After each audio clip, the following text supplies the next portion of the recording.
Lost actual play, The Place of Wrath and Tears. While he was blowing us out of the water with that, he just told us that this is the 30th streamed episode. So, yay! I'm really excited. I am pleased as punch to be here. I am pleased as punch to be working with Curtis and Adam, the vampire interpreter, TTRP Theater. They are lovely people who make a extremely chaotic pile of dork like me and make me look good and sound good, and I show up on time and all the boxes are in the right place, for which I'm infinitely thankful for that inexplicable wizardry. I am also thankful for my three friends, these players here who have done and will continue to do an incredible job telling extremely hard stories and deep ones and things that are beautiful and terrible and exploring a lot of really heavy themes and doing it in a way that's safe. Transitioning to that, if you have not watched last game, stop right now, go back and watch it. To remind you, at the end of last game, an entire people were murdered. That is a thing that happened. An entire population center was annihilated. Really, no population center deserves to be annihilated. So that we're just going to leave that alone for no good reason or for no adequate reason. And the Van Horsts have a collection of feelings about that. So there is going to be discussions about justifying genocide and not justifying genocide, and a bunch of genocide and colonial atrocity related language and behavior. So one, if that is an uncomfortable place for you to find your entertainment, that's okay. Step aside when this stops being fun for you and check in later. That's okay. We'll still be here. I wanted to say something else, but I've forgotten what it is. So there we are. Yes, now I remember. I want to reinforce this just briefly and remind everybody that these characters are not these players. That the things that the characters say are things that the players come up with and have a puppet mouth say. But these are not things that they're feeling inside them or representative of their own ethics, psychology, opinions, anything else like that. So please, we are going to put in a lot of work to make sure that the character and the players stay both comfortably and safely separated. And we ask you, the audience, to also put in the mental effort to remember that character is not player. And please remember that for me as I tell a lot of the stories about this, that I have fun telling uncomfortable stories. I am not luxuriating in the act. I am luxuriating in the act of description. So, okay. I think that's all of the warnings. I think we've read the whole side of the tin. So we are going to get started.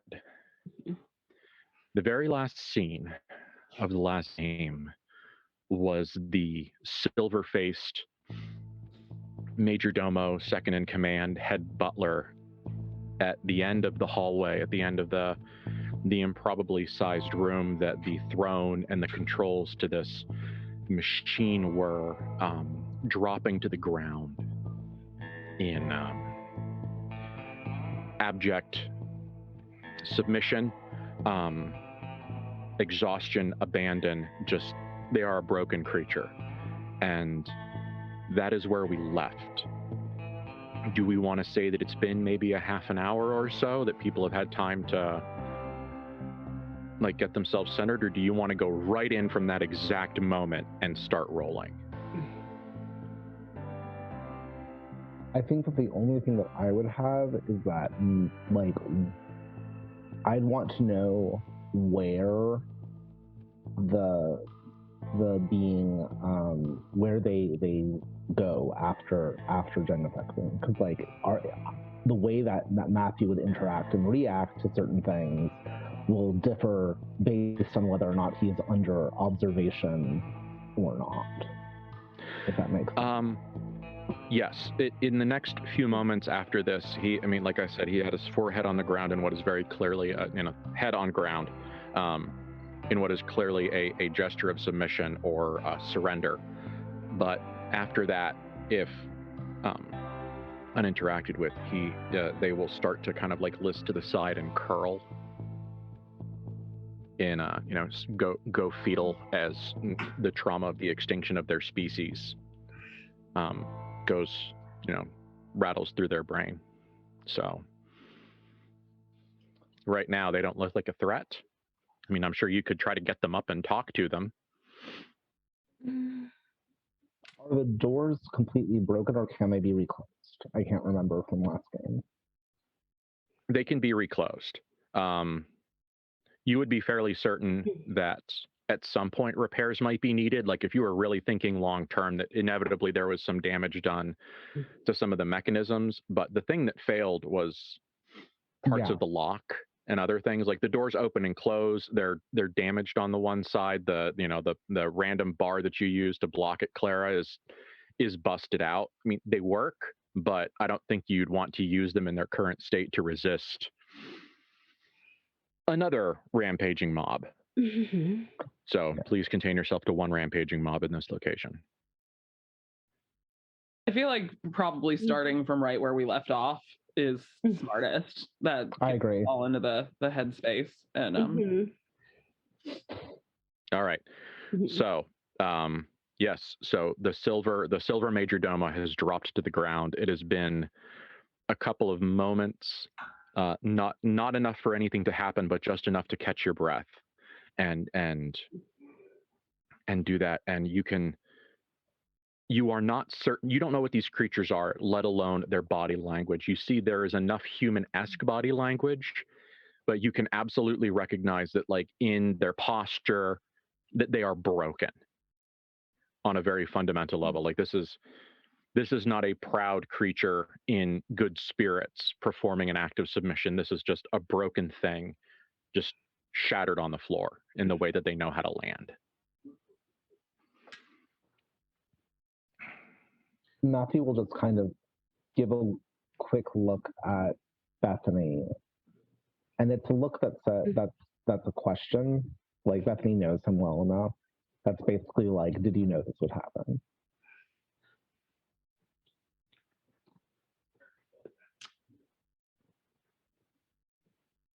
Yeah, Bethany, it's not like a proud acknowledgement, but yes, like there is a definite, you can read that Bethany was 85%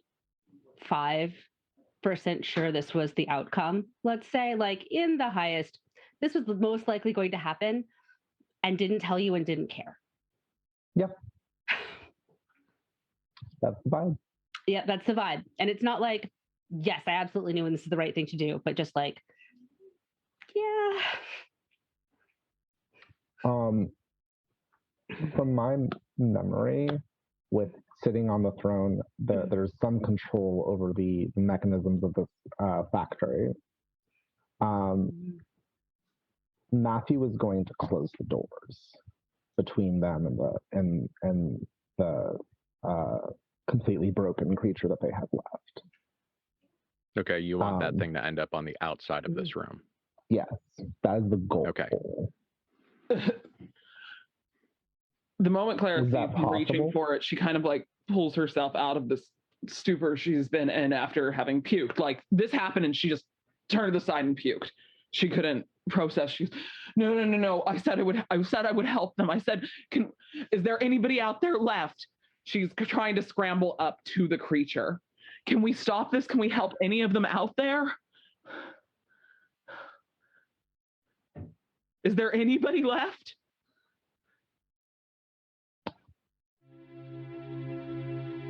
I don't know. Then stop the machine and we'll go try.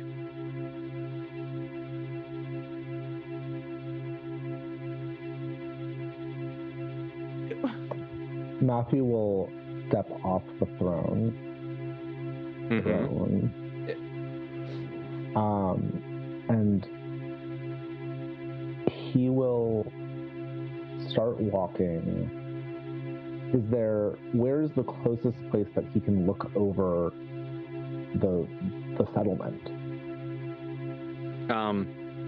The space inside here is not a space that's entirely bound by that's sort of the question. physics. Yeah. But you can kind of make your way there. Generally, it seems like this sort of tower has an entrance at the base where the slums were, but that's almost what feels like a service door. But at top, that's where that beautiful walkway was that reached over the entire thing. So if you wanted to look out, it would be fairly easy to make it to that open front area and go to the end of the bridge and look out. There are no windows. Okay. There's a weird like industrial/military vibe in that there are not a bunch of windows for people to look out over the vistas of Metropolis, whatever you could even imagine that they were when this thing was made. It's very self-contained. It's like the people in here didn't want to look out or didn't want anything getting in. So then if he has to like go for a while to look for something, he will get up and he will, if Bethany doesn't follow, he will look back at her and say, "We need to see what happened, Bethany." Okay. And she'll follow. Clara, lead the way. Yeah, Clara she's practically running. Mm-hmm. She really hopes that they stopped it in time, or maybe it was only the people in the central complex. And so she's dashing up there to that overlook and the bridge that they originally came in as fast as her still gently beaten body will take her.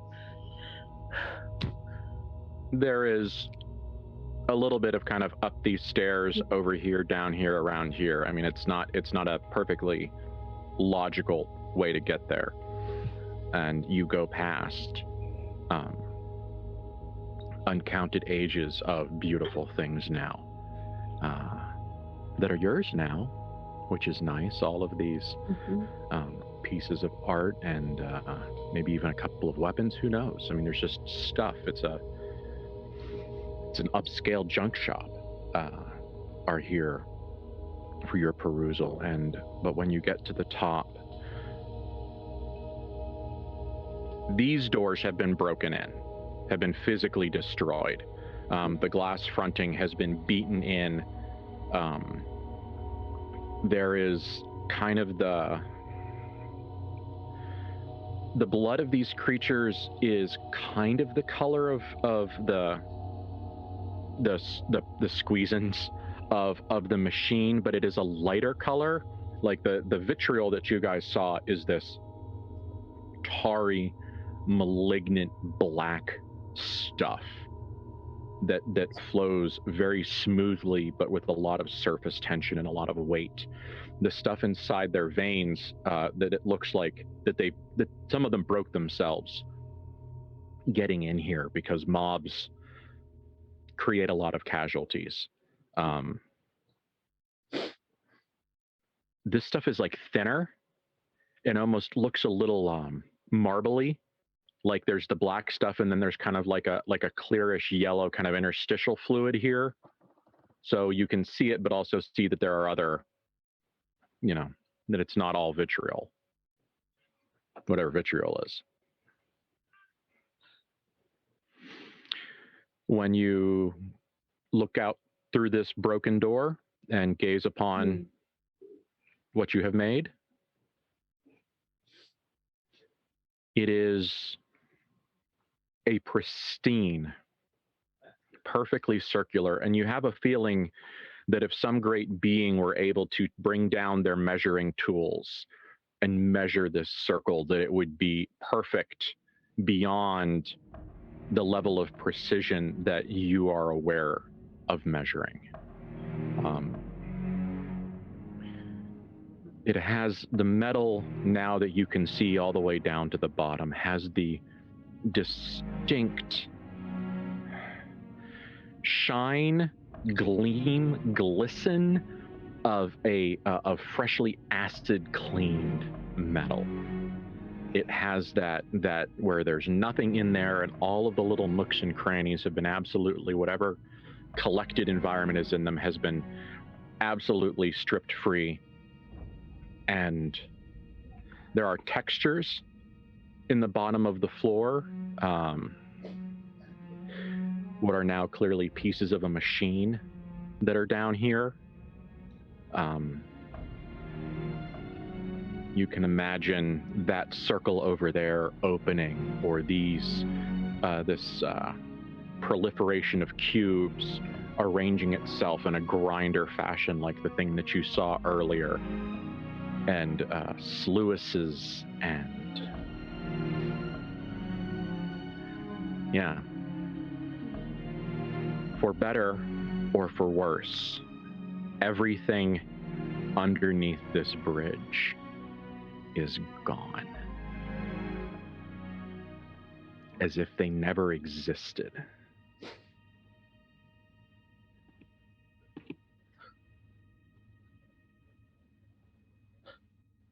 How are we supposed to be kings and queens without anybody to protect?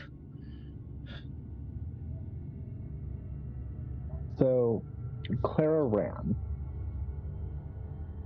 Matthew knew where she was going, so he walked. And he spent the time, like, as he was walking, kind of taking in the sort of, like, the sort of ichor on the walls, the look of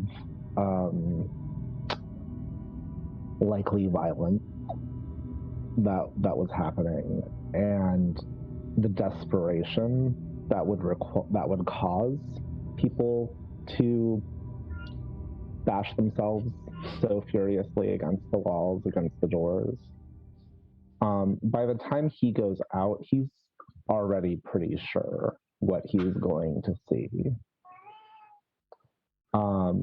And so he's already in the process of that good compartmentalization. And he looks at Clara, and there is so much love in his eyes for her, but there's also this sense of distance from this entire experience. And when he speaks, there's there's a weird sort of sense of distance in his voice also. And if they understood it, they would call it dissociation, but if they don't, this is just him being manly stoic, it's fine. Unmoved by the carnage in front of him. Unmoved by the carnage. And he just looks at her and says, there are more people in this city than this one place. And sacrifices have to be made along the way.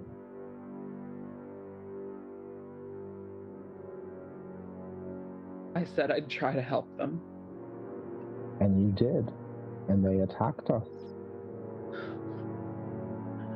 They were scared. They were scared we were going to do exactly what we did.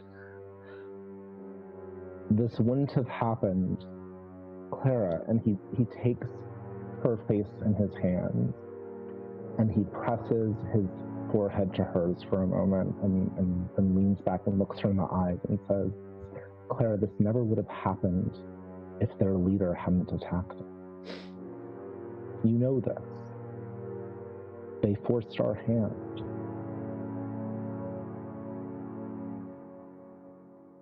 I guess so. We need to do better.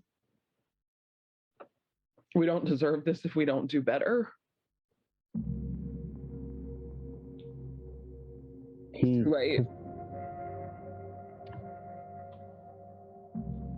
will kiss her forehead and just kind of like soothingly stroke her temples, but he doesn't agree with her.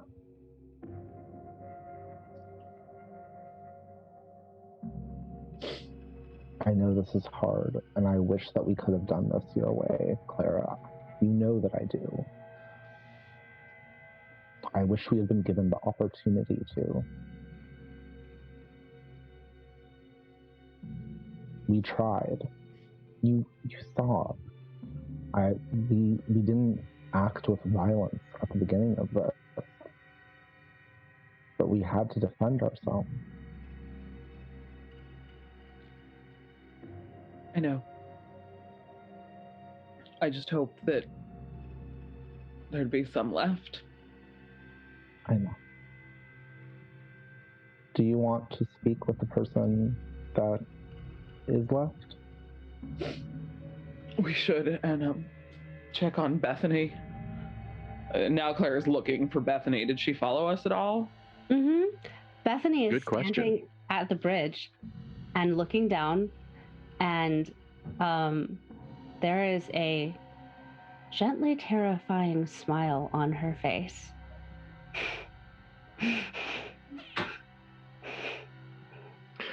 Ooh, Clara, a long time ago, you had a dream.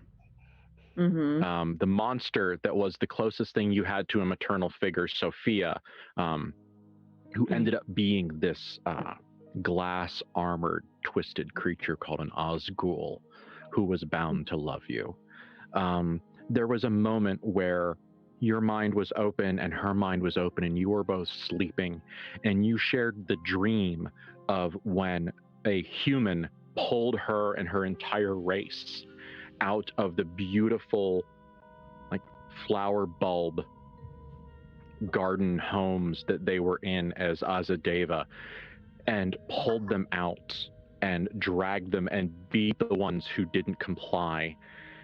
And you were in the first person of Sophia, and you remember being dragged and being beaten and have your bones broken, and the very last thing you remember is your abdomen being opened and your reproductive organs removed, as they were no longer necessary. And the last thing that you shared with Sophia before the trauma that both of you were experiencing woke you both up in a frenzy of violence, thankfully in separate rooms, but still in a moment of shared horrible response to that. The human that did it had Bethany's smile.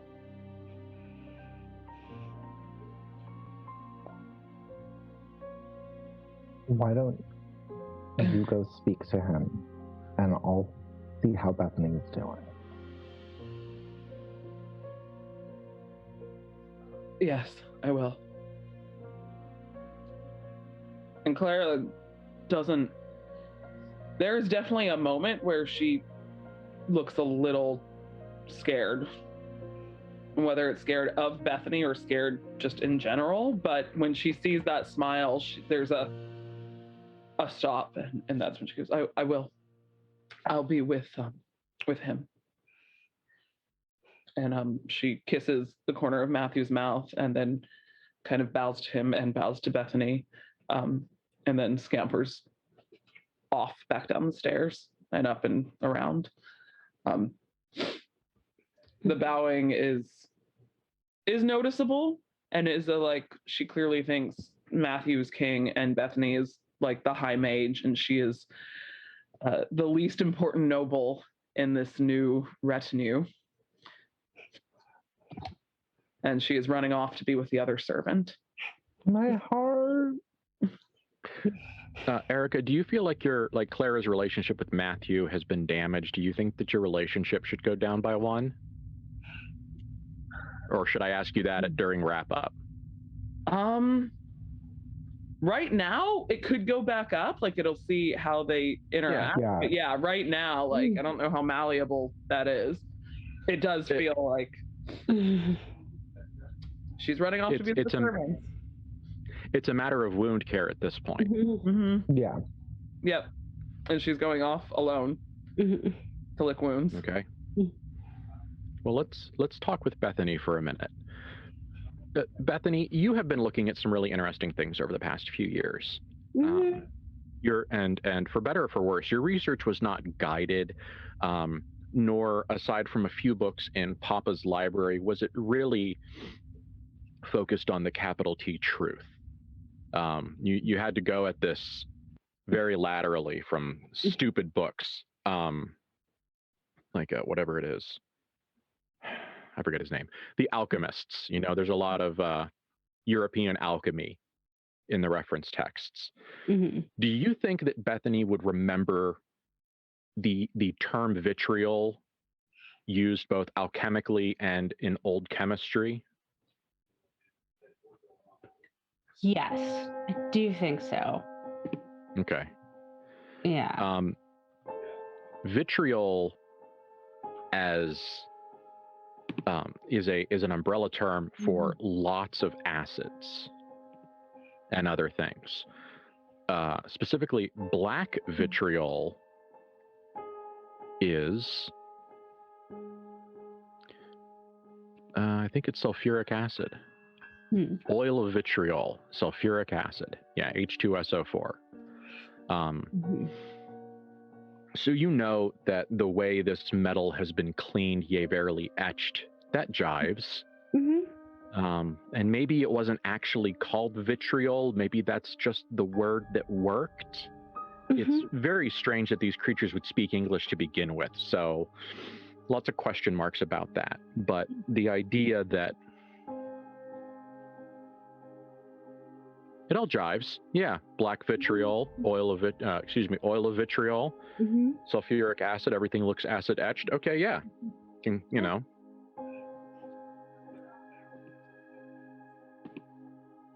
Yep.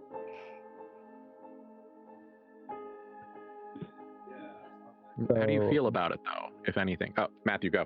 No, I was going to ask. Like, I'm curious what Bethany's what she looks like she is feeling, and what she is feeling. The machine is beautiful. That's what Bethany looks at and sees and feels, is that the machine has been cleaned, it is functioning, it is something in this city that is moving again.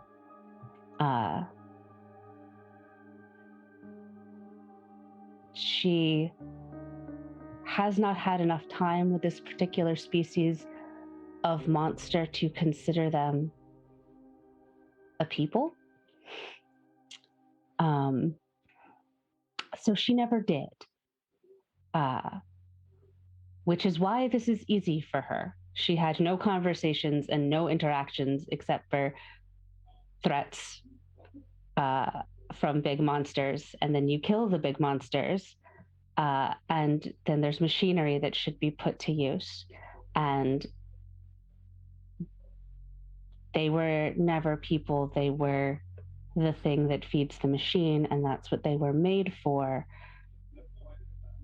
And that's what they're now doing.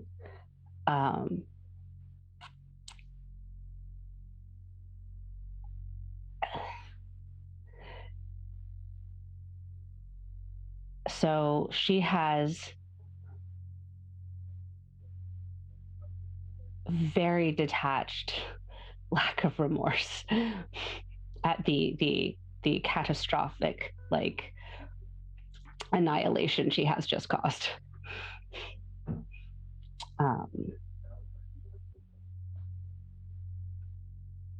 And to the point that, yes, she doesn't consider the people.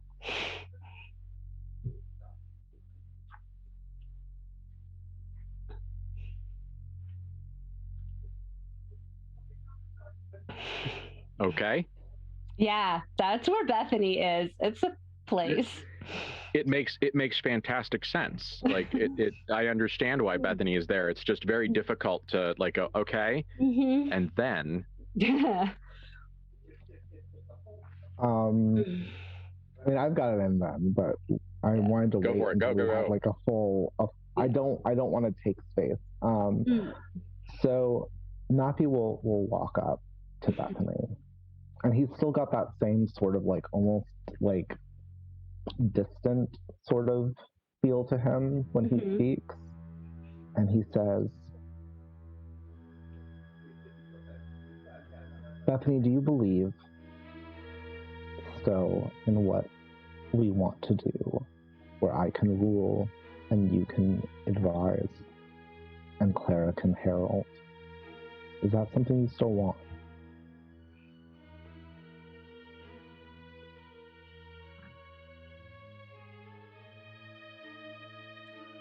It's what we're supposed to do. And he will take her wrist and hold it almost tight enough to hurt. It's not enough to like bruise. It's not enough to feel like he is attempting to harm her, but it is almost like holding it hard enough to, in a very physical sense, force her attention until she meets his eyes and looks away from like the machine. And if she does so, he looks so fucking angry. And there is this was not on his face when Clara was here. This was not on his face just a moment ago. And he just says, how can I fucking have you advise me, Bethany, if you don't tell me what's going to happen? Clara is our conscience. You tell me what I need to know. We rule together by doing this. But if you don't tell me what's going to happen, how do I make a fucking decision? Decision echoes. You either trust me or you don't. You didn't trust me. You didn't tell me. I don't tell you most of the things that I do, Matthew. You just trust that it will be right. You always have. This time, I should have known. Then figure it out yourself. And she's going to rip her arms away. He lets her. And he just looks at her and says, we are whole when we do this together. Did you want to leave us behind? No, that's why we're all here together. That's why I didn't do any of this before. That's why I've tried. We have been trying with you, but you can't cut us out like you did. You could have told us. I would have probably made the same choice. There was a single moment and it would pass. I could do it then. I can't do it now. I asked you before, and you told me a half-truth. Did you know then? That's right. You know the name of every single worker in Papa's Mills, don't you? Every single person who's ever been burned by steel. Send them dinners. Write the checks, Matthew.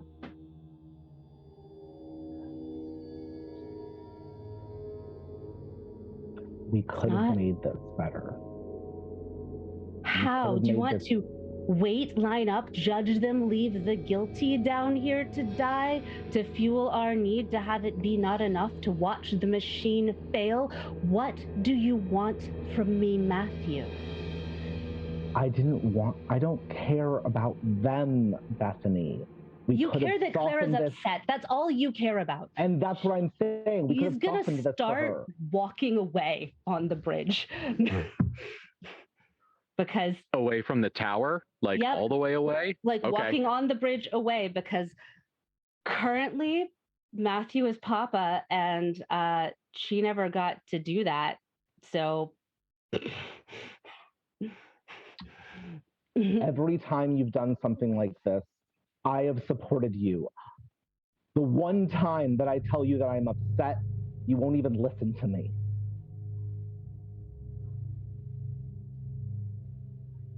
it's only different because Clara knows and Clara's hurt, and you care more about her. Of course you do, and that's fine. We can't do this together. I've been waiting for the both of you, and you could have been here sooner. I was trying.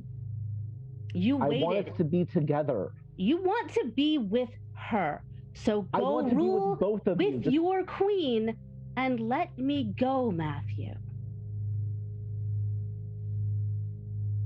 With everything that we've been through together, with everything that I have shown you of myself, you know that's a lie. I love her, but I love you too. Just because the way that I love her is my queen, and the way I love you is my sister, doesn't change that. It means you want me to know my place, and I'm tired of it. We all have our roles to play, Bethany.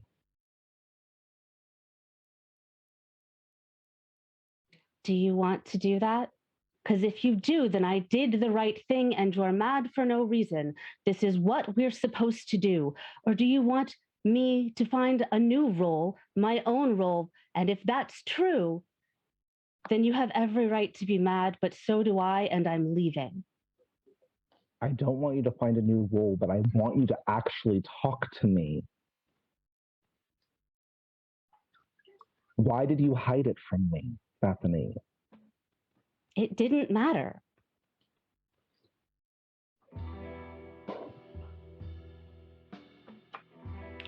Just because I would have made the same decision doesn't mean that it didn't matter. I know that I'm not... If you want to use this as an excuse to leave to go to her, you can. But I love you, Bethany. I don't want you to leave. I just want us to work together. I just want you to not hide this from me. If you worked with me, you would trust me. And if you would do the same thing, whether I told you or no, and you're angry that I didn't tell you, then you're angry that I trusted that you would trust me. You didn't trust me by not telling me. I trusted that you trusted me and trusted my decision. And if that is faulty, I shouldn't be here.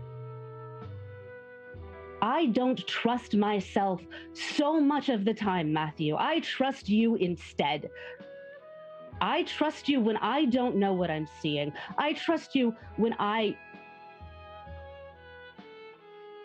look and there is magic and it's real and I say, is it there? I trust you. You're the one I ask every time.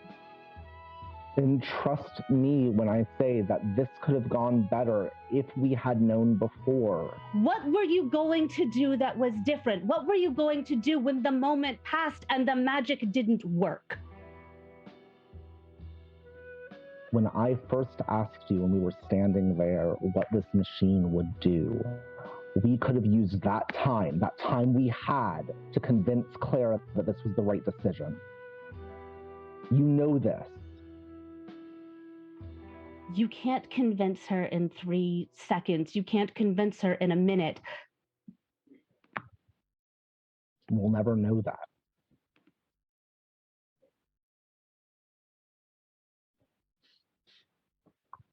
I have been the bridge that I have tried to be between you two. I love you both so much, Bethany. I don't want to lose either of you. Could you repeat that? She says it very quietly. We didn't need a bridge when you weren't here. Is that how you see me? Something in the way? Not anymore.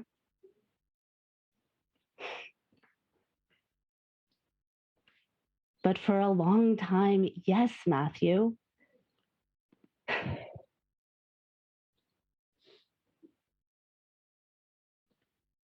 Of course I did. You didn't notice and you didn't care because the two of you were wrapped up in each other, and it didn't matter until she left and I was all alone in the house and you were stuck with Papa and we were the ones doing what we were told. We were children then. It still happened. It still happens.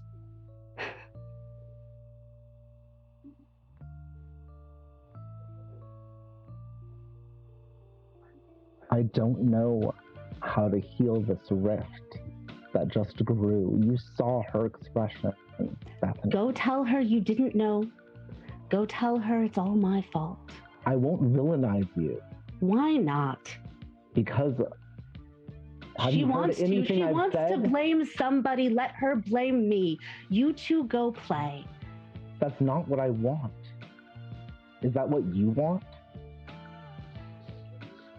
If we're going to be here, I want us to be here. If you say we have to treat them with violence because violence is all they understand, and then I do not want you to tell me that I should have told you that it would have been violent. Not after you killed their leader, not after we sat there and destroyed the very fabric of their hierarchy.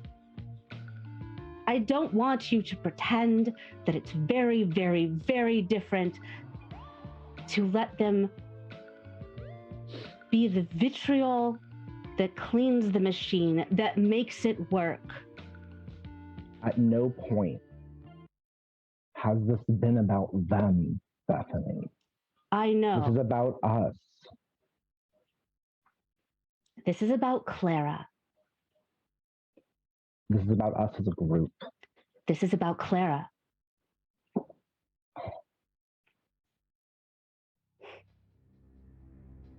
I can't make a choice between the two of you. You know that. I do. I won't vilify you either. You're not a villain, Bethany.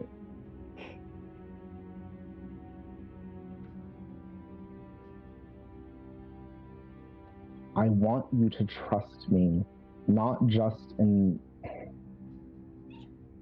I want you to trust me to know how to keep things together in the same way that I trust you to know what is right, what we need to do here. And to do that, I am taking the information. There are things that I see that you don't, just like there are things that you see that I don't. And all I am asking from you is for you to trust that I know that this could have been more smoothly done if you had told me. And that I am hurt by the fact that you did not. I'm not asking you to supplicate yourself, Bethany. I'm not asking you to leave or to do anything like what you've been suggesting. I'm just asking for you to keep me in the fucking loop.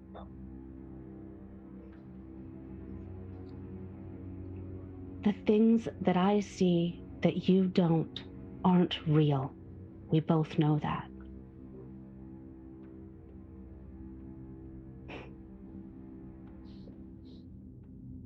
Not all of them.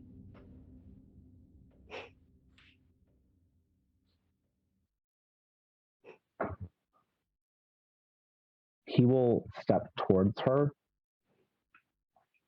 Does she back away? No. If she allows it, he does try to hug her. She stiffens. She'll let him touch her, but she stiffens under his touch. It is much gentler, and he will pull away after a second when he feels her stiffen, but he keeps his hands lightly on her shoulders and looks her in the eyes.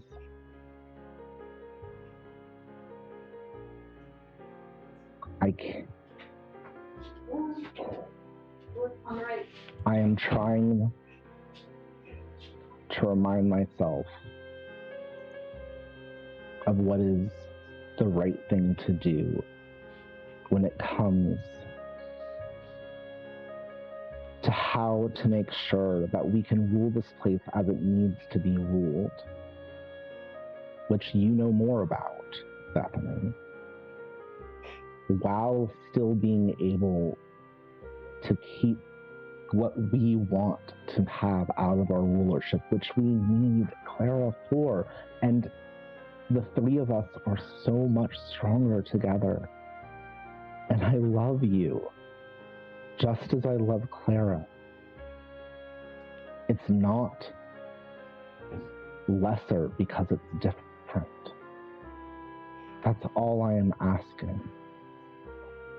That's all I'm asking for you to trust that I am telling the truth on.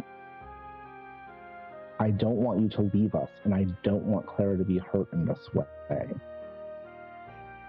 We can fix any rifts that happen between us. We just have to try.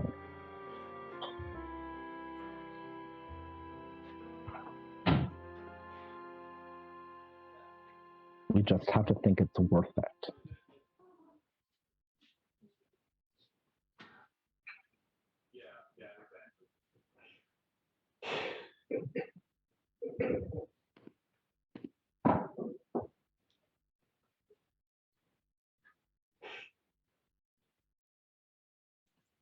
Of course you're worth it.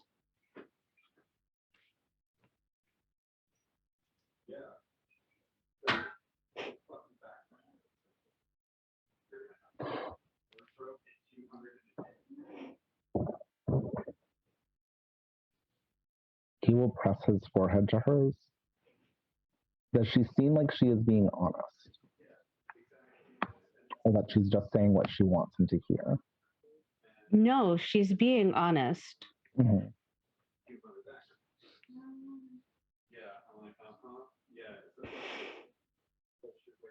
She's just still very angry. That's valid. I mean, he's also pretty fucking angry. Like, I think the first time that he's ever grabbed her like that.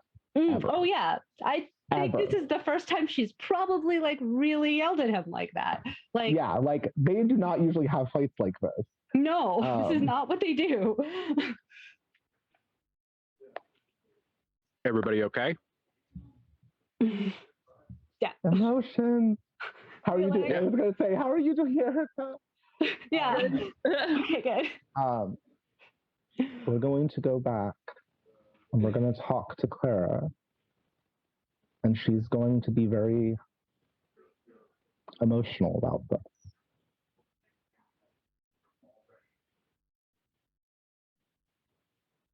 I know that we did the right thing.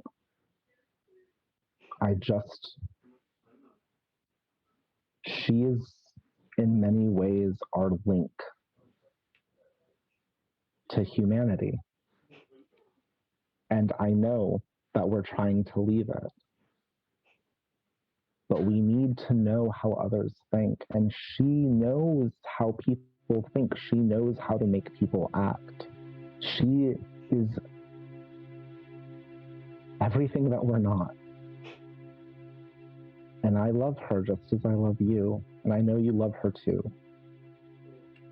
And I don't want to lose her. Not over something like this. And he like gestures out at the machine with like the most like dismissive sort of thing. It's disgusting.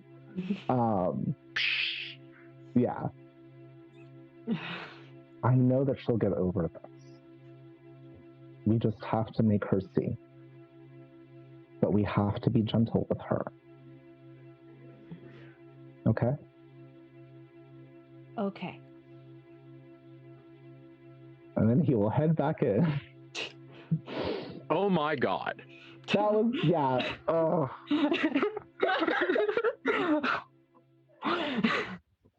having a lot of feelings about my own character, and they're not good ones. No. Oh, yeah. Absolutely. You're not Matthew. Just remember, you're not Matthew. Yeah. I mean, Don't internalize. I'm not. But yeah, I know that we have like a big thing between us. I want Erica to get to talk to the tragedy. Yeah. Oh, absolutely. That's what's next. But I want to make sure that you guys are like on the correctly graded slope down now. Yeah, I'm feeling good is a complicated word, but you know what I mean. Yeah. Yeah. Okay, it's about to get worse. Yeah. So, Clara, in your current state, do you think that you are efficient in returning to, let's call it the throne room for ease, where the silver mask was, or do you think that it takes you extra time? No, she's pretty efficient. She Okay. wants to get back to the silver mask. She doesn't want to leave. He's alone, like the last of his type, and then they just abandon him alone in his own misery. She doesn't want to leave him there, like abandoned. Yeah, so she's actually genuinely worried about this creature, and it's far easier to concentrate on taking care of other people than thinking about herself. So if she goes and has somebody or something to caretake, maybe she will not feel as guilty. Okay. Yeah, as long as I can save one. Yes, exactly. I did my job. Ugh. Yeah. Well, it's not going to be easy for you, Clara, because when you get back, this poor thing has it has rent its garments in just you know, like the clothes have been torn. The wraps that are on its body, you can clearly see where it tried to grab where its elbow was. I mean, it was extensively wrapped and it had garments on over that. This is not a thing that this thing, you don't even know if it takes it off. You don't even know if it's not part of its skin. But if it is a garment, they receive significant assistance in putting it on and taking it off. Like, this is not, this ain't a t-shirt. So their attempts to remove this clothing are both essentially fruitless, but clearly also very started calm and ended up desperate. Because you can see it has torn its clothes, it has pulled at the wraps on its arms are now just wrapped in these tangling, half pulled off loops and loops and loops of cloth. And it's you can feel it, you can watch it, you can't really see its fingers. You can just almost see the spiders under the bed sheet, its fingers trying to find something, it's reaching to the back of the headgear and to the sides and at the collar, and it's clearly looks like it's trying to take it off. So, and it is not upright. It has essentially not moved, aside from you think it's done some rolling around and maybe some crawling. It's only, maybe 5 feet away from where you think you left it. But it's dirty. There was viscera here. There was some of the blood and the gunk. This is not a clean floor, so you can kind of see the trail of where this thing has kind of what looks very clearly like some form of panic attack or similar high energy, low planning kind of trauma response, which makes a lot of sense. She goes over to it and kneels and reaches down and goes, "I'm so sorry. Do you want out of these things?" And she very, very gently takes the closest arm and the tatters that it couldn't get off and starts to very slowly unwrap as tenderly as her fingertips can, watching its reaction, if that seems to feel better or worse, if it like jerks away from her and doesn't want touched at all. She's being gentle as she can be. Its response is very twitchy. It's whatever circumstances it clearly didn't consciously understand that Clara was there. Mm-hmm. But when it feels you touch it, it like starts scrabbling harder at the mask. Seems to be like where its energy is right now. She reaches his hands up and tries to very gently take its hands. Go, I'll help. I'm here. Shh, I'll help. Just calm down. I'm here. And she will see if she can get the mask off and do what it was trying to do.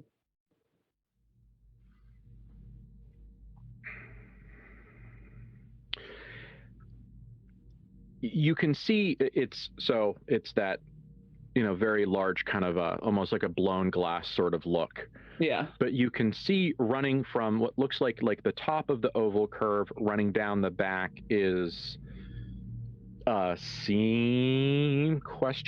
It doesn't seem to have a seam in as much as you can tell that it's some kind of an indicator. All right. But like every other piece of this mask is perfectly like super duper mirror shine, except for this. It almost if you've ever laid like a piece of silk down on a flat surface and then very gently drug your finger across it, not that it pulls the whole piece, but you get that very kind of soft ripply sort of thing. It looks like someone did that in this seemingly metallic surface. Okay. She very gently brings thumbs up and tries to like ease it apart, separate it just enough that she can kind of ease the mask up and over the head. She really doesn't know what she's doing, but she's trying to help, and she's being gentle and deliberate about it. She's not just ripping the thing off. Okay. This is going to be exquisitely disgusting.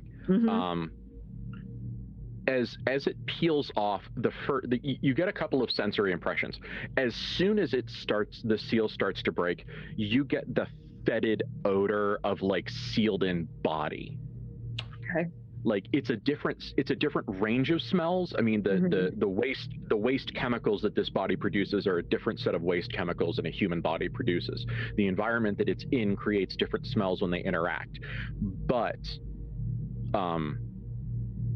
it is a rancid, rotten, humid, sealed up smell. It is profoundly unique, and you can in this moment, even as you kind of reel back from the other things you're about to experience, you can almost feel this smell etching itself on your brain. Yeah. Just one for recall's sake, and two, that if you ever like walk past a garbage dump or some kind of a chemical place and you smell something that smells like this, that this moment is going to come clawing its way out of your memory for you to relive it in exquisite detail.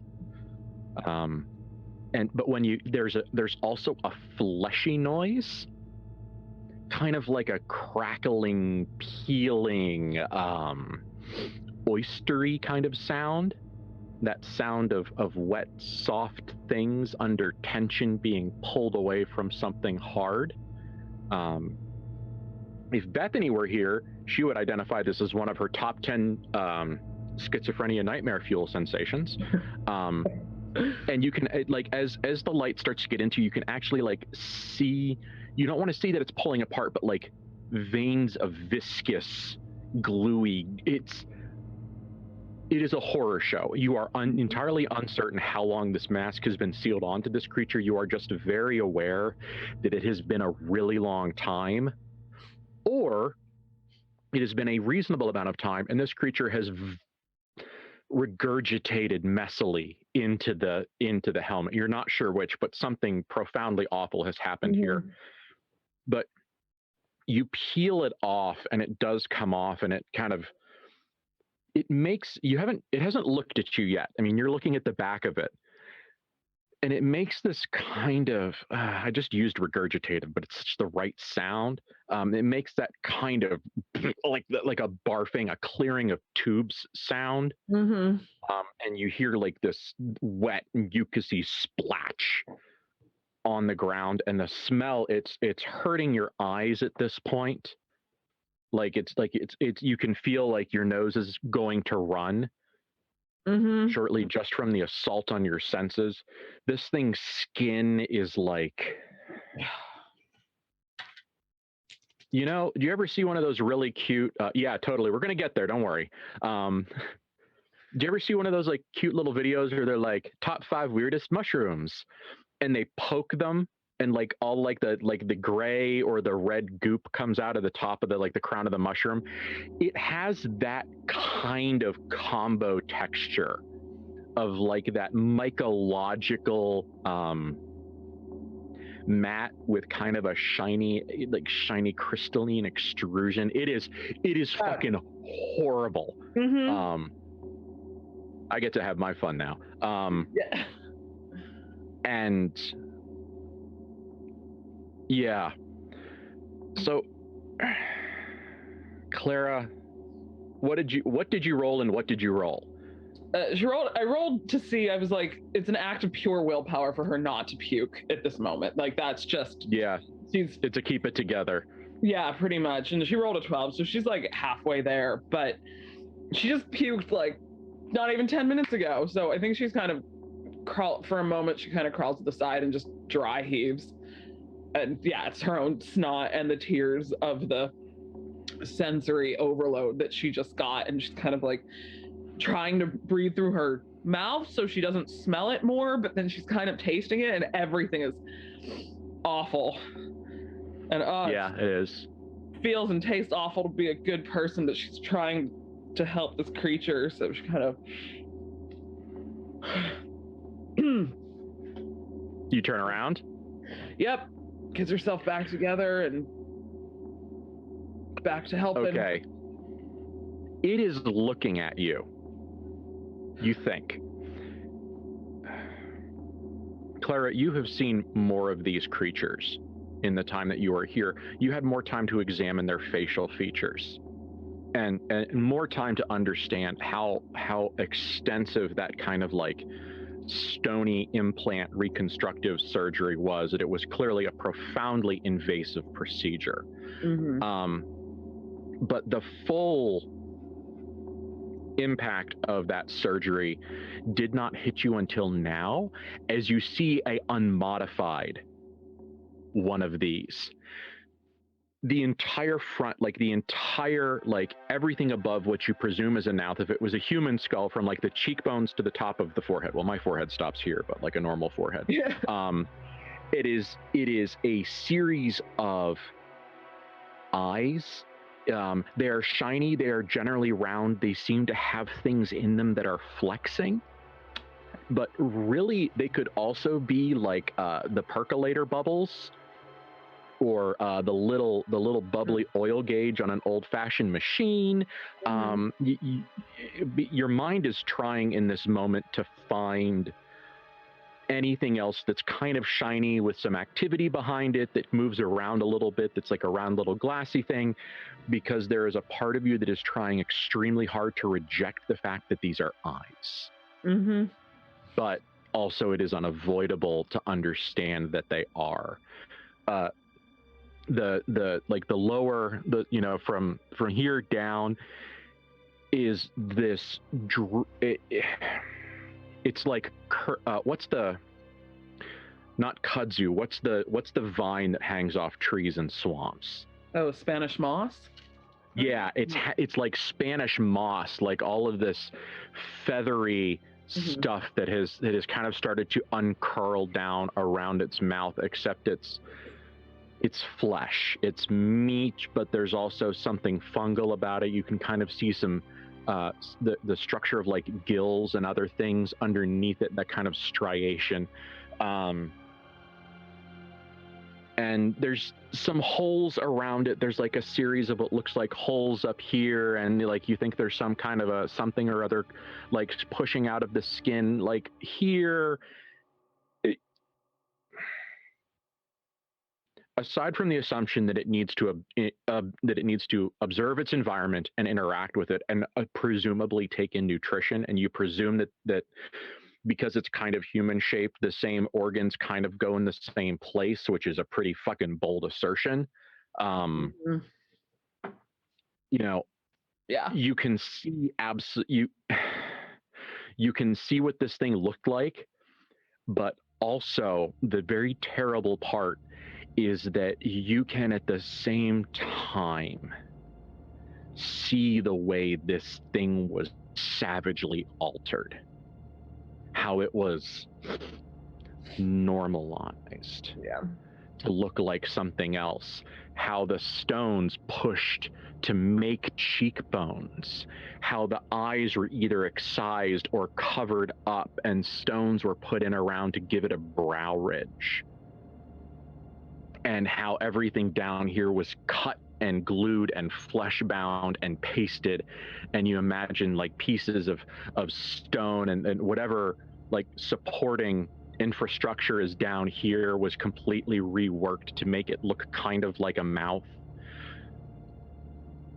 The thing, presumably the golden thing, did it ever introduce itself or give its name? I don't think the so. The thing that led this civilization, whose name you never even bothered to fucking learn, extensively mutilated these things. Yeah. For some purpose. And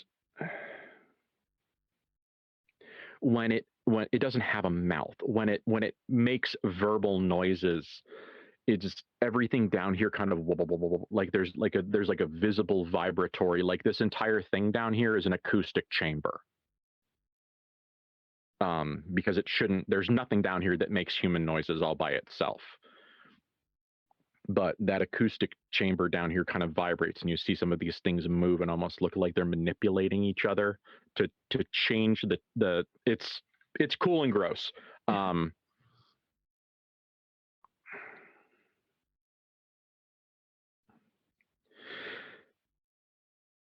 And it looks at you, Clara, with a profundity of eyes, and as you presumably struggle to humanize this, as you struggle to find something to care about, as you struggle to find some way to turn this from an it back into a them, it asks you, am I the only one left? I think so.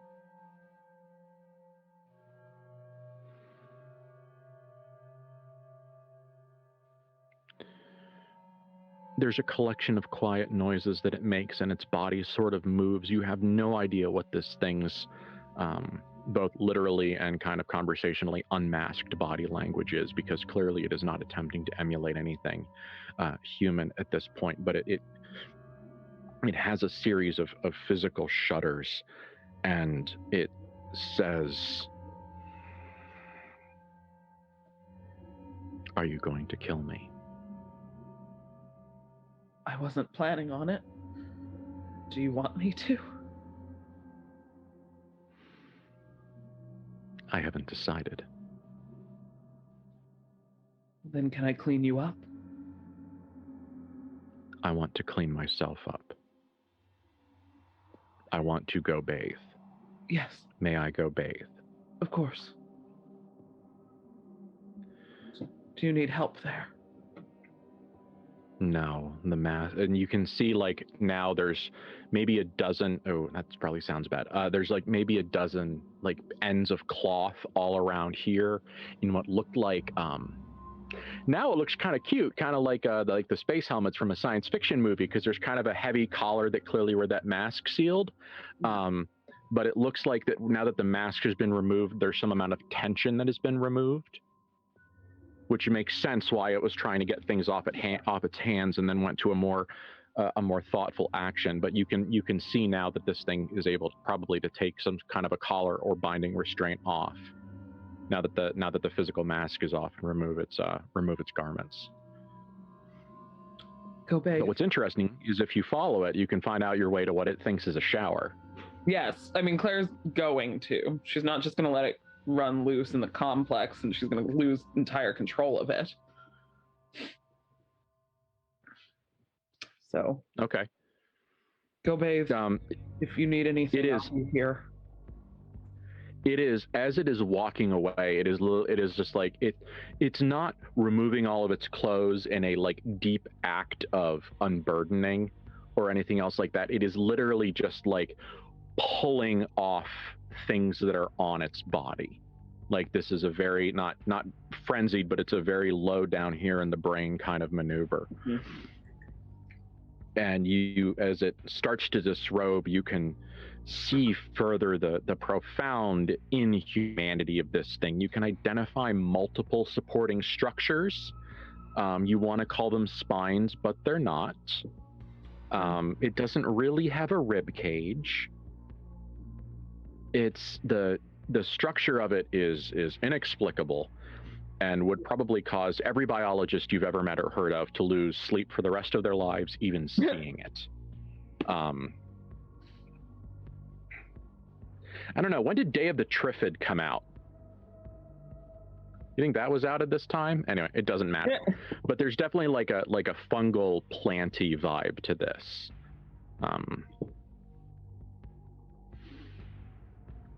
But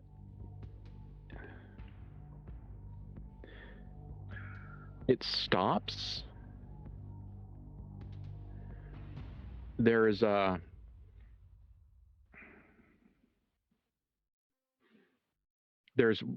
sculpture here. It has a circular base that's about yayish big, and it is what looks like it's made from the most perfectly smooth and white ceramic you have ever seen. It is so smooth and so perfectly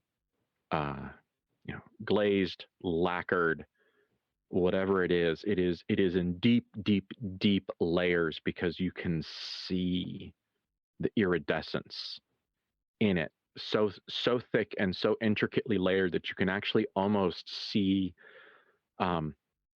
clouds in it. It is such a fantastic optical illusion, and there's something spiraling up, and it is one of the most achingly beautiful pieces of art you have ever seen. It is a thing of motion, and you can absolutely tell, Clara, you are an artist. This isn't your art, but you know art. You know at its core the way a thing can invoke things within you. This is what you do. And you can tell that this thing is meant to invoke something. There is a feeling here that you are supposed to feel, and you are entirely certain that if you knew what this piece, if you had the context for this piece of art,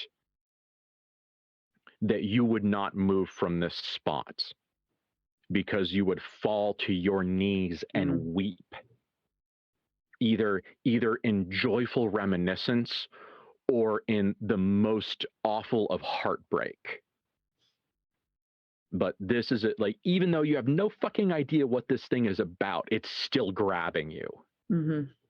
Like every piece of physical sculpture you see for the rest of your life is going to be measured against this inexplicable, swirling, semi-liquid thing of gold.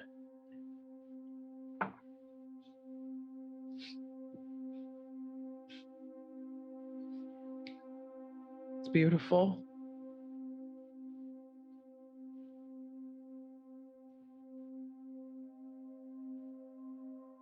Do you know who made that? No. This was all in the city. These are all gifts, or there's a pause, and it almost seems like it's trying to find a word. Tribute. This piece is something my family offered up in exchange for myself to be unmastered. There's whatever thing that is here that is causing this translation. It was easy before because the conversations you were having were very simple. Mm-hmm. Now, as we're getting into esoterica, there's something that's starting to break down, or the magic is breaking down. But unmastered, unaltered clearly, but you can't. But how this reacts to a mastery or a person that is a master is very difficult to recognize. I am the last of my kind, and I am the last one who will have a free face. Yes. I can promise to give you that much. If you stay with us, if you work with us, I'll take care of you, respect you. I didn't intend for that to happen.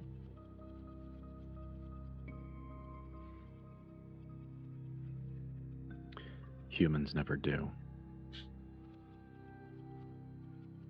We I'm learned going to go bathe. Go.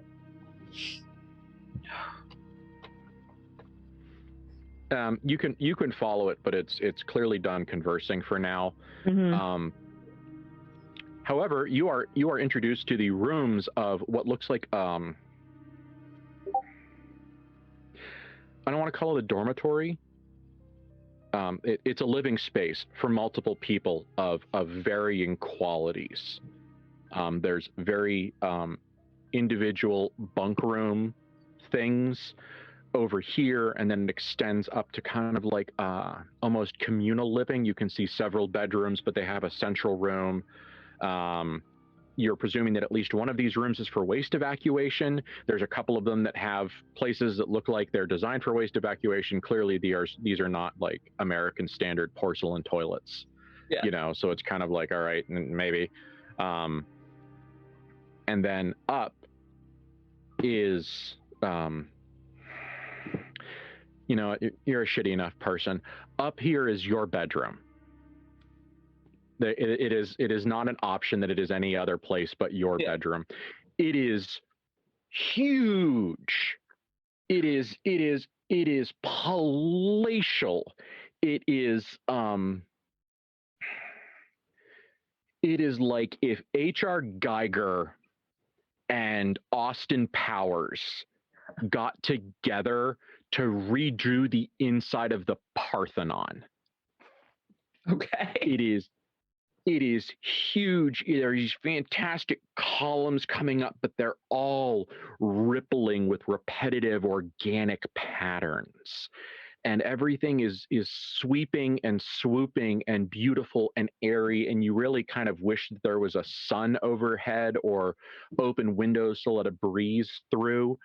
But then there's also this very curling over vibe, where everything goes up and beautifully, but there's also that feeling that it's going to contract. But there are also, it is a spectacular collection of pillows and blankets and comfort items. And clearly some of them were made to be these things, and some of them were repurposed. You are entirely certain that that thing over there was absolutely supposed to be like some kind of a wall hanging, Mm-hmm. because there's no way that its design was meant to be seen from the floor. It looks like this was probably the Golden Thing's room. It's the fanciest room you've ever seen. Yeah. At least.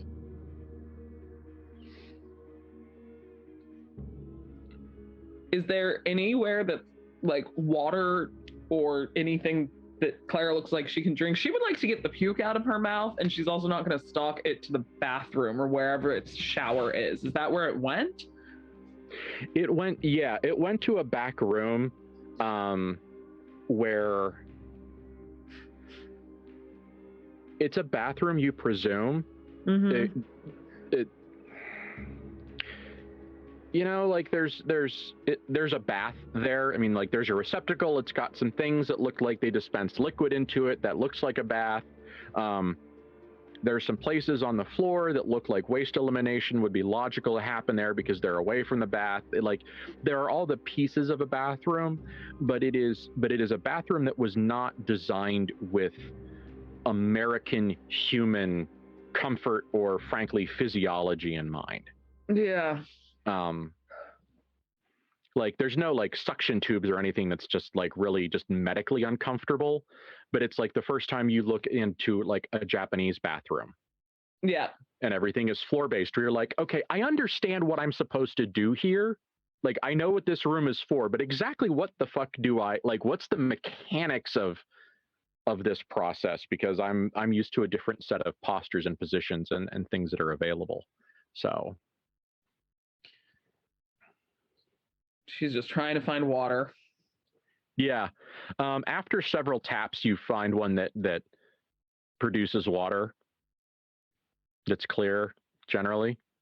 I'm gonna wash out her mouth and wash off her face, which probably means some of the bruises show more because she's not as cleaned up as they made her in preparation. And Yep. Yeah, and she's just trying to put herself together. She might go over on that pile of pillows and cry herself to sleep for a little bit. That's fine. The thing, we can't call it the silver masked major domo anymore. Yes. The lone survivor has begun drawing a bath. I mean, it's yeah, you think it's a bath. And what you do notice, and it has opened up a cabinet and it has pulled out a dozen little bottles and bags and little teeny tiny containers and things with lids, and has opened them up and just started throwing them into the water. Okay. And it's like you're washing up as it starts this process. Yeah. And it opens up it's like a little teeny tiny tin, and opens it up, and its weird little fingers reach in, and I'm deliberately describing it to make it an other. Like this is a deliberate narrative choice for me. Yeah. It uses its kind of weird little fingers, and it reaches in and it has something in its hand, and it sprinkles a little bit, just like, like Tinkerbell dropping pixie dust on something, just the tiniest amount, and puts it away, and then opens a little vial, and you hear the glass on glass cork sound, and it with perfect mechanical precision puts in a drop. And then it stops. And then with less precision puts in a dollop. and seals it. And as you walk out, Clara, it is on like the fourth container. Mm-hmm. And it is just dumping things in, and you see like salt like crystals and what looks like some kind of a plant-based something, and 3 or 4 like oils. The stench is amazing. It is like someone has beat you to death with my nightmares of Bed Bath & Beyond. Oh God. Like Clara pauses before she leaves and goes, well, I'm certainly not one to tell somebody to stop being decadent, so enjoy yourself. Find me after. Take your time as you need. And she walks out because she's not going to puke again. She's not going to puke again. And there's just so many smells. Yeah, I mean, it's like you get like smells that you can kind of interpret as smelling sort of nice.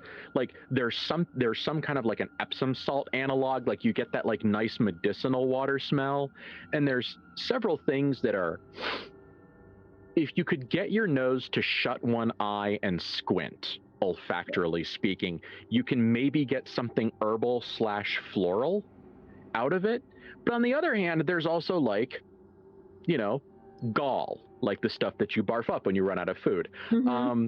And there's some ammonias in there, so it's just like getting out of there. A lot going in. Yeah, it's an experience. If he dissolves himself in Bath and Body Works hell, well, that's fine. He went the way he chose. Clara's leaving.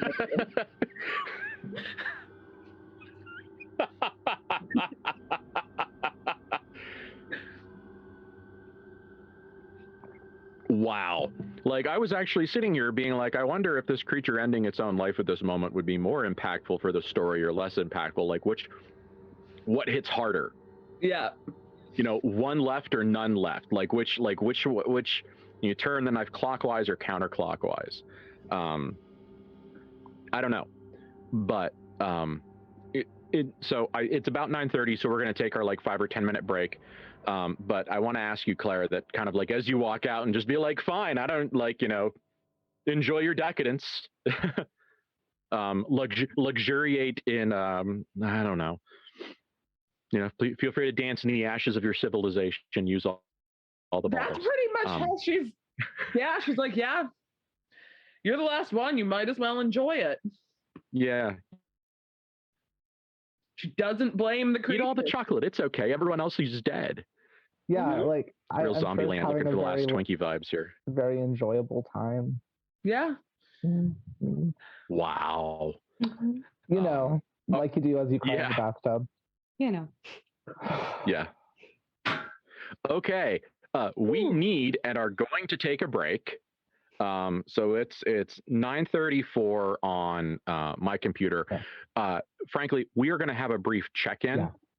Like we're all going to get up and use the bathroom and refill our drinks, and then we're going to have a brief check-in. So this is probably going to be more like a 10 to 15 minute break, speaking honestly, because a lot of heavy shit just happened, and we want to make sure that everybody's doing okay. Oh no, we lost one again. We are, but we're going to take the time to make sure. Trust but verify. Da da da da da. You lost me? Everybody's back. That's fantastic. I still want that Wrath and Tears logo on a t-shirt. Oh my god. All right. So we checked in. We are all good. We hope that all of you are good. If someone can put the Discord up in the chat. Once again, our inimitable meme master, Selkie, has done an exemplary job once again. They are the fifth estate. They are. So yeah. If you want to talk to people, if you want to see what games are coming, if you want to see a bunch of the other stuff that's coming, please hop in the Discord. And also, last but not least, you also get to see Selkie's memes, which are just the best. So we have two siblings that are scare quotes reconciled. At least not unreconciled at this point. Clara has vaguely calmed down, or at the very least is internalized enough to be able to function. Yes. So do you all find each other now? What's the next step in this journey? I think that Matthew would try to find Clara, since like part of his thing was like, okay, we need to now check in on Clara, try to make a way for her to be less upset. And like that's the sort of way of like his mentality of like, I must fix the upset. Not like I did a bad, but like, Clara is in her emotions, as is a woman's way, like that sort of thing. Like, it's horrible, it's terrible, but like it's that sort of thing of like, Yeah. like, you know, I understand that she is, you know, emotional about the mass genocide that has occurred. And I think that he's still pretty heavily dissociated, so he's not letting himself really feel some feels yet, other than like what society has told him is allowed for him to feel as a man, which is anger. So like he's gonna go try at least to talk to her. If Bethany would like to come with and assist, that is up to her, but he certainly makes it clear that she is desired, if so. Yeah, Bethany will trail along to see if she, in fact, actually will be helpful or not. But she's gonna give it a go.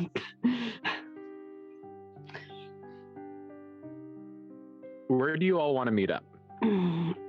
Like this is like we're not in rounds, we're in loose time. So you kind of get to pick your location. So right now we've kind of got the palatial hellscape that is the master bedroom. You have the throne room, you have the bridge, and just kind of a undifferentiated mass of other rooms with art and other things, and presumably other lower level control mechanisms for this machine. Clara probably has kind of stayed in the master bedroom, especially if she could shut a door between herself and the creature. And she's gone to like take a nap on the pile of pillows and in the most comfortable place she can find, because she doesn't think she's important to the others, really. And she's kind of doing a pout thing where like, maybe they'll think I ran away if they can't find me. So she's doing one of those where she's not hiding, but she's not telling them where she is, and she hasn't come back out into an obvious area. Now, the master bedroom, which is the biggest room at the top of things, isn't really going to be that hard to find of where would Clara logically have maybe gone. But she's passed out. She's pregnant, she's tired, she's injured. She's taking a nap in those pillows. Yeah. Mm-hmm. Yeah, That's my trauma like response. they search for a while. Yeah. Like, you know, but as stated, like eventually they'll probably find her, because it isn't, you know, it's not like it's like hidden away in some nook or cranny. It's like, Yeah. oh, this is the fancy place. Yeah. Yeah. The fancy place is where you go to cry. Mm-hmm. Yes. Yeah. So like I said, it is predatory decadence. This is there's a lot going on in this room. Let's definitely got kind of like now when I say Arabian Nights, I do not mean Middle Eastern literature. I mean like shitty European interpretations of it. You know, it's got that kind of feel, but it's also, like I said, there's lots of organic shapes, and a lot of them curl in like claws or scorpion tails. So it's that like enjoy yourself, have fun, luxuriate, you know, drink the wine, eat the food, you know, fuck the fuckables, but also understand that you are doing all of this with a knife to your throat. So there's it's a real mixed bag there. Yeah, it doesn't make Matthew on the edge or anything. No. Yeah, this is a boudoir of an extremely unpleasant person. So Matthew will essentially walk over to the bed where Clara is sleeping.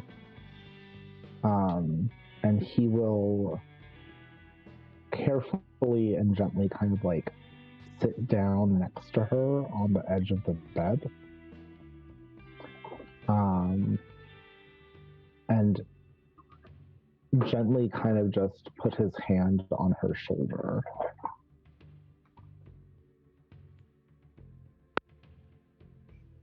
Clara, this sensation is both familiar and somehow different at the same time.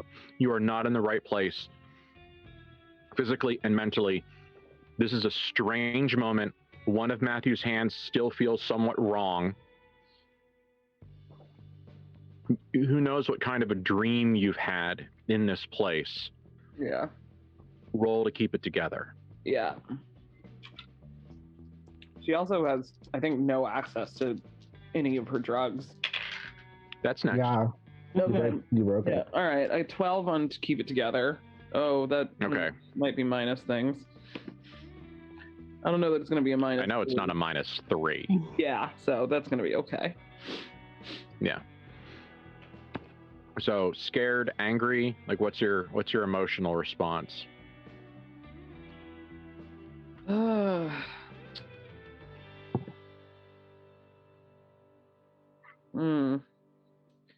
I mean, you will be haunted by the experience at a later time. Go for it. Yeah. Is there no matter what. But I think, especially with Matthew's hand not feeling right and she coming out of this dream, like the way that she was momentarily scared looking at Bethany earlier, she like startles and jumps back from him and pulls away from the touch. Especially because she's still injured. She was beaten. She's not expecting to be touched. And then she realizes who it is, but she is definitely scared of him for a moment. What kind of a look does that put on your face, dude?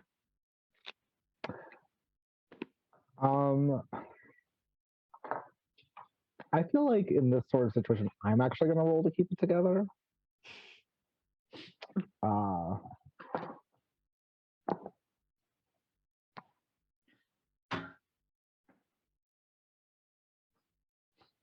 I shouldn't have rolled to keep it. I shouldn't have rolled to keep it together. You are not together, sir. I got 2 1s, which is impressive. I'm going to say that I don't think you have a +8. No, I do not. I have a +2, so I'm all the way up to a 4. I'm just impressed that I managed to roll 2 1s on 2 d10s, quite frankly. Yeah. There's one statistics nerd in the chat who's like, what the fuck? So yeah, the strain is too much for my mind to handle. I don't think cowering powerlessly makes sense. But there's panic with no control of your actions, suffer emotional trauma, or suffer life-changing trauma. Okay.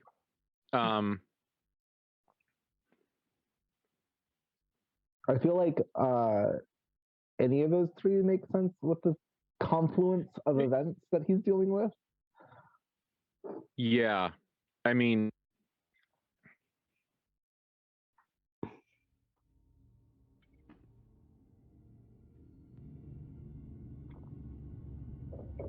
oh no.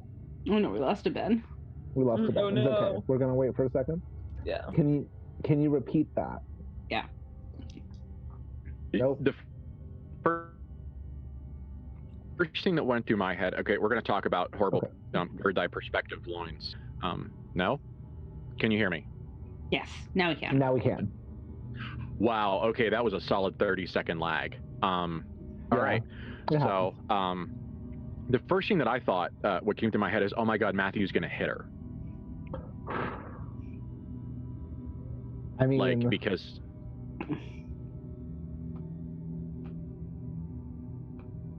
I would say it makes a little bit more sense for him to grab her than to hit her, because she's not being threatening or dismissive of him. But it does make sense for him to painfully grab her to keep her from jerking away from him, and like not in a gentle fashion. So Bethany just started pulling away from Matthew because she felt, in a word, rejected. And pretty then much. Apparently his darling dearest recoils from him at his touch. And I imagine that combo wombo is probably enough to make Matthew do something stupid. Yeah, no, absolutely. And I think that what happens is that he grabs her probably with let's just make it worse and say it's with the Metropolis hand. Oh. And like grabs her basically hard enough to bruise and like yanks her back. And there's a look on his face of like genuine hurt, but also like anger, because that is again like, I am not allowed to feel hurt or rejected or like I want to cry a bunch. I am allowed to feel angry. That is what I am allowed to show. And so that's sort of like where that goes. And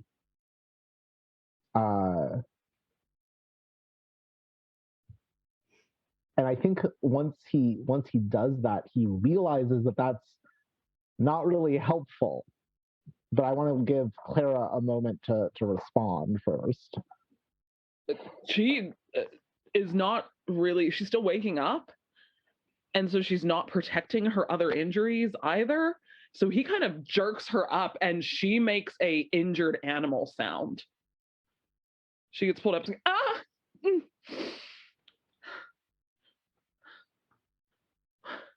I think he at hearing that, he kind of lets go and he recoils. And there's an entire moment where they're both recoiling from each other. Yep. I'm awake, damn it. Has Bethany followed you in the room? Yes. I am far behind in watching this happen. Okay. Carry on. Mm-hmm. Wait, what?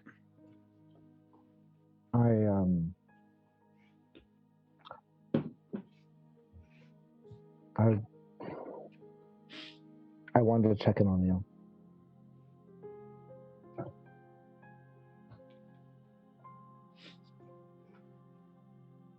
I'm fine. It's done. I want to go home.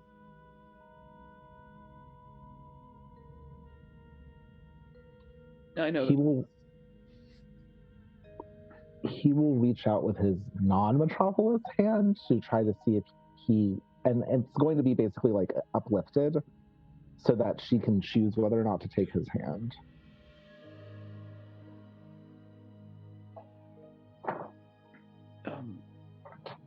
She looks down. It is a look of deference and damage, but does put her hand in his. He will gently curl his fingers around it, and there is a trembling in his hand, whether that's a trembling of restrained violence or a trembling of deep panic or a trembling of fear or sadness is hard to tell. But there's certainly something going on. And it is also that sort of cold clamminess that often comes with shock. Because I have been in dissociative episodes before, and it messes with your body temperature. And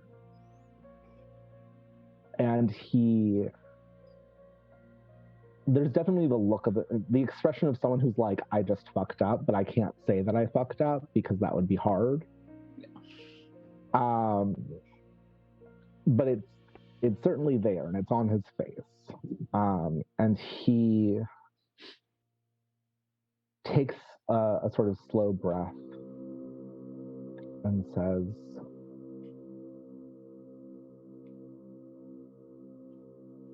I know that you're not okay. I want to talk to you about it.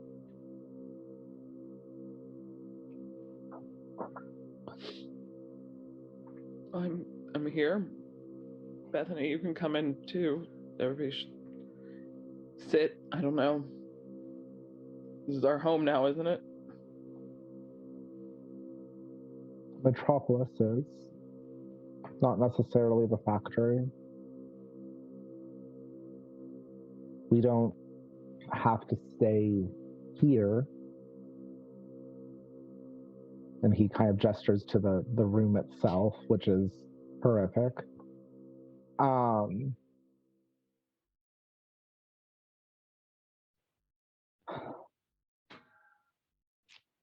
I want us to be able to not have to do the things that we did today.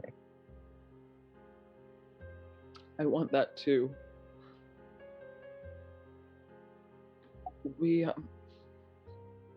We're supposed to be better than what came before us.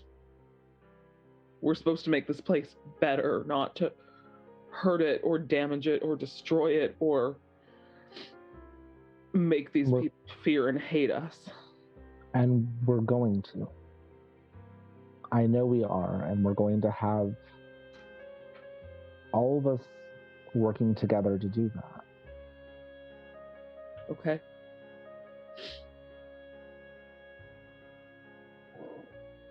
He will put, and because he's holding her hand with his normal hand, it is with his Metropolis hand, but he will gently lift her chin to look him in the actual eyes with his hand. Clara, you're a queen. You don't need to look down. I'm a herald or advisor. I'm not a queen. That's you and Bethany. I know that. You're the equal to us. Don't give me that look. Look, the three of us, we cannot do this without the others. If one of us falls, all of us do. And I know that in this situation, we weren't able to do what you wanted. And I wish that they had listened, and I wish that they hadn't attacked us, and I wish that we hadn't had to do the things that we did. I know that it hurt them, and I know that it hurt you. And there's a clear sense of that, of them, you, he actually genuinely does. I never want to hurt you, Clara. And you let me understand things that I wouldn't be able to see, and what Bethany can't see. Just like we all help each other see what we can't understand. It just didn't work out this time. Do you believe that, Bethany?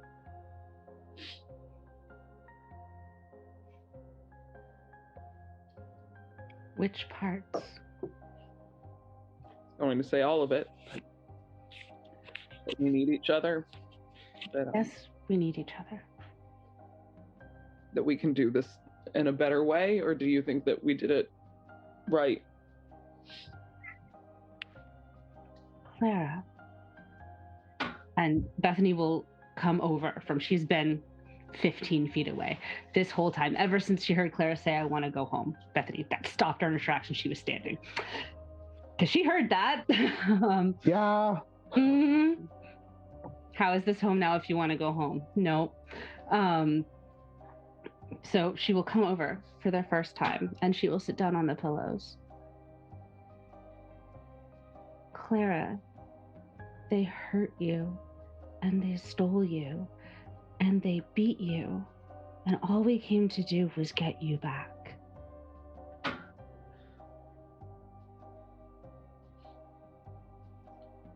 If they had just let us take you, We would have left.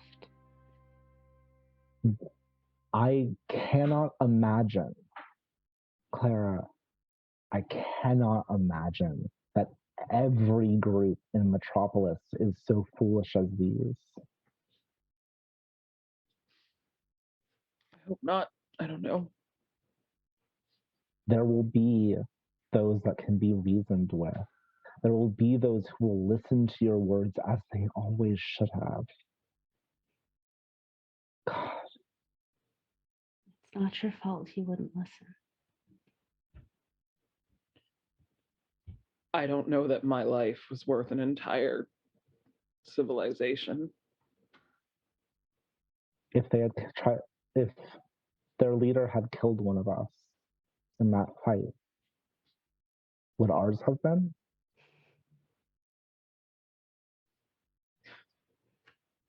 Do you remember walking through the carnage behind Sophia out of the basement? She thought you were worth it. She thought all of us were worth it. I think you're worth it, Clara. Matthew will raise her knuckles to his lips and kiss them gently and look at her. I cannot tell you that I would not destroy 1,000 worlds just to make sure you're safe, Clara. This isn't your fault. This isn't our fault. What happened because they had a leader who threw them to the side for his desire for violence. And in turn, we had to act. But that's not going to be what happens every time. And to be able to rule as we should, we need someone like you, Clara.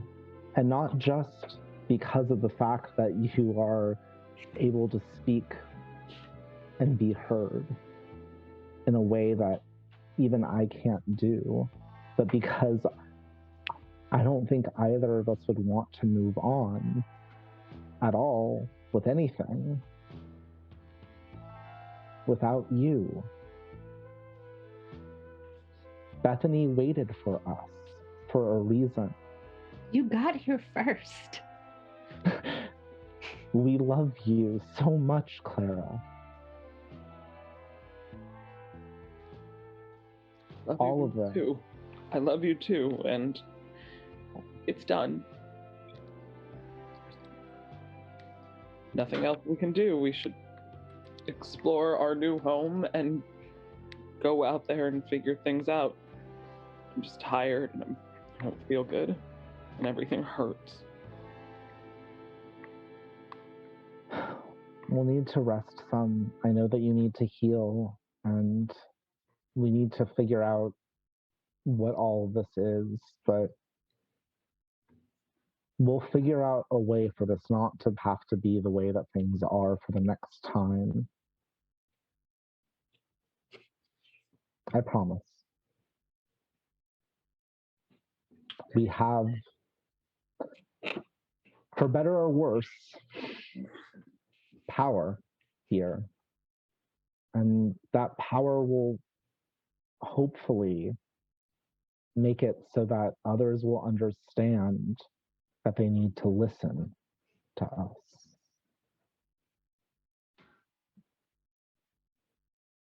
To you.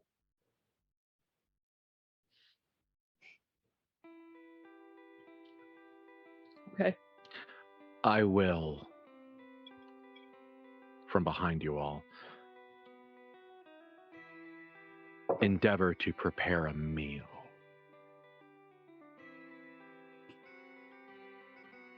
Thank you. Thank you. It is out of the bathroom, and is wearing like a long, voluminous volume. You know the fucking word. Yes. Big all and flowy on the floor right there. And it has kind of like a bit of like a veil on. Like it's very loose, but it's kind of very much around its head, obscuring some amount of the body horror. The robe is like a saffron, and it kind of sweeps out of the door. Before it goes, Sure. if I can, Yeah. Matthew will ask it Is there a reason you always cover your face?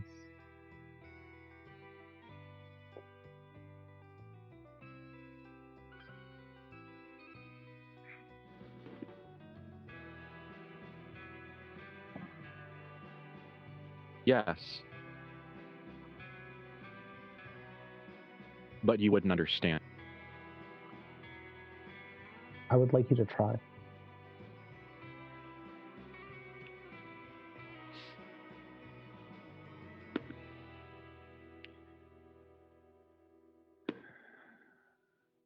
Because Grisa Elkun was old enough to remember you.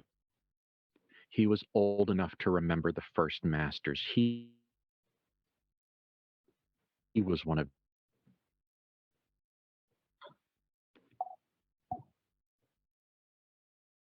the enslaved gods.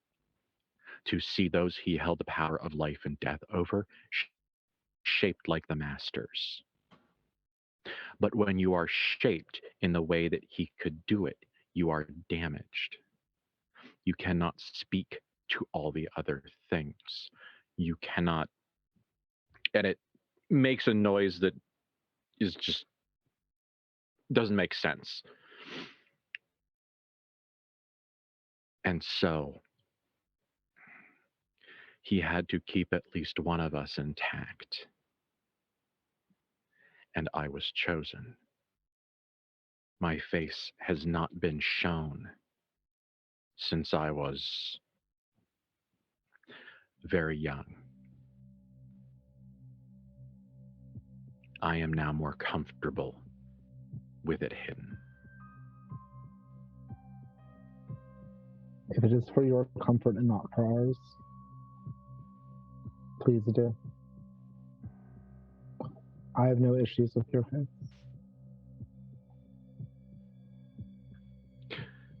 It tilts its head in an extraordinarily human way. It hasn't really turned around, but Clara, you definitely feel like that head tilt was aimed at you in that, like, oh, you haven't told them. And says, thank you for your generosity. Is there anything else you need before I prepare food? None from me.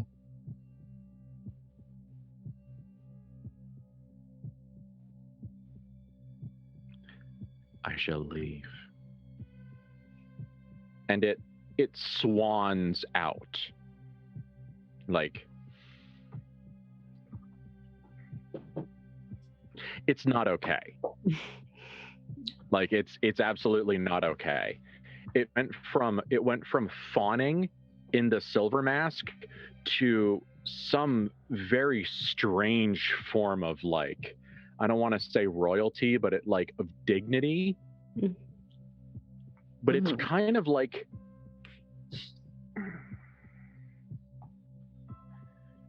it's a mortuary dignity. You know, it's not very healthy. It's not like, I'm finally free from the horrible creature that abused me and my entire people. He's just like, every moment past this moment is a moment I don't think I'm going to have. Yep. I feel like it's I have no fucks left to give sort of vibe that I'm getting from it. Like, yes. Yeah. Yeah. Matthew will wait until it's I'm gonna say they, I don't like saying it, until they're out of earshot. And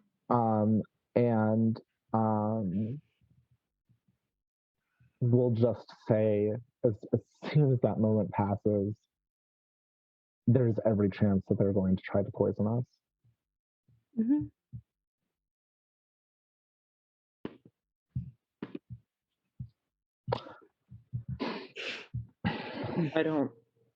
If you think so, then we just have to be careful, I suppose.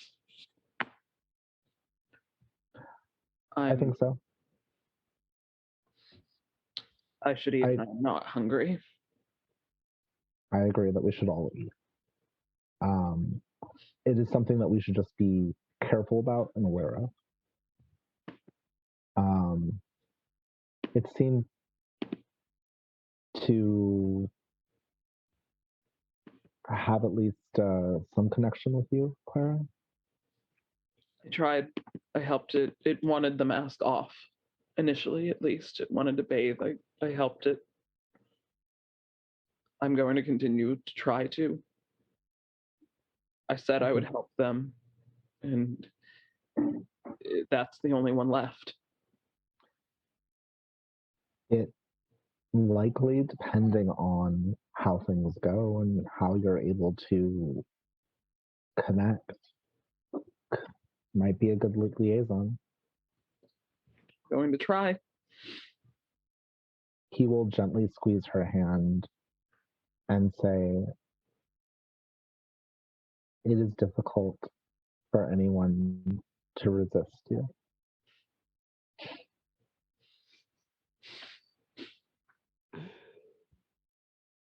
When I'm trying. Is there anything that you need, Clara?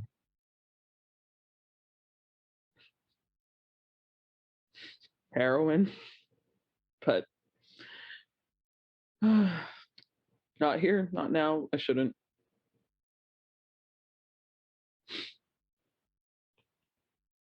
Many hours sleep and my own bath. That sounds like an excellent idea. Do you want to maybe draw one now? You don't have to. She looks towards where the yeah, he hasn't smelled what's going on. He hasn't looked. No, not here. All right. At the very least, make it rinse it out. Yeah. Okay. I'm gonna just gently draw a line under it here. We're gonna wish you very well, and remember, if you act like a Van Horst, go to therapy.